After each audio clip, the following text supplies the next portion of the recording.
Assalamualaikum warahmatullahi wabarakatuh. Apa kabar anak-anak Umi? Untuk pagi hari ini kita masih tematik 6A, selamatkan makhluk hidup. Kita masuk ke subtema yang ketiga, selamatkan hewan dan tumbuhan. Pada pembelajaran pertama kita akan membahas mengenai tentang hewan langka dan mencari ide pokok, inti, kata kunci dan kesimpulan dari suatu teks bacaan. Anak-anak perhatikan penjelasan Umi berikut ini. Kebun binatang merupakan tempat hewan dipelihara dalam lingkungan buatan yang tujuannya adalah selain sebagai tempat rekreasi, kebun binatang berfungsi sebagai tempat pendidikan, penelitian, dan pelestarian hewan langka. Dan berikut adalah hewan-hewan langka. Contohnya adalah harimau, gajah, serta orang hutan.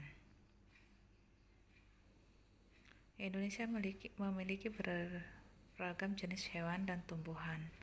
Dari ribuan jenis hewan dan tumbuhan yang hidup di wilayah Indonesia, ada sekitar ratusan jenis yang masuk daftar spesies yang terancam punah.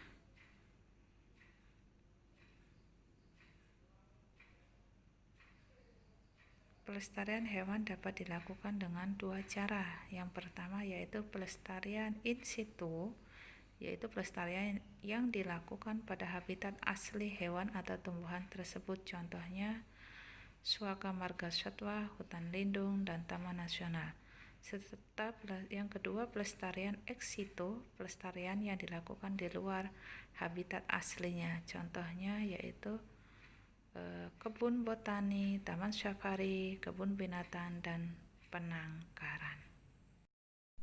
Dalam membuat kesimpulan berdasarkan teks wacana, terlebih dahulu kalian tentukan kalimat utamanya, kemudian ide pokok, kata kunci, baru buat kesimpulan. Nah, untuk wacana badak hewan langka yang dilindungi, pada halaman 78 kalimat utamanya terletak di awal atau disebut dengan deduktif, paragraf deduktif yang letaknya kalimat utamanya terletak di awal kalimat.